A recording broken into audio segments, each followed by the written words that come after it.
O mga pips, bigyan ko kayo ng Filipino slang na salita, Filipino slang words.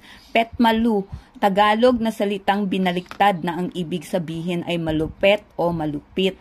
Parang wow, ang galing ng sinabi mo. Okay? A slang term used to describe something amazing. Okay? Okay, sumunod naman, werpa.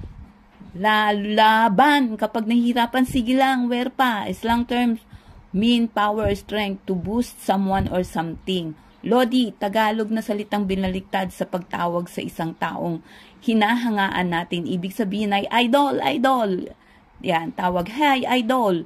A slang term to say to someone you admire or look up to my idol. Okay, ganon. Gigil, Tagalog na salitang napapahayag ng natutuwa o nagagalit na damdamin. O kakagigil ka, kakainis ka. Slang term for a feeling of being excited or frustrated. Wow, ang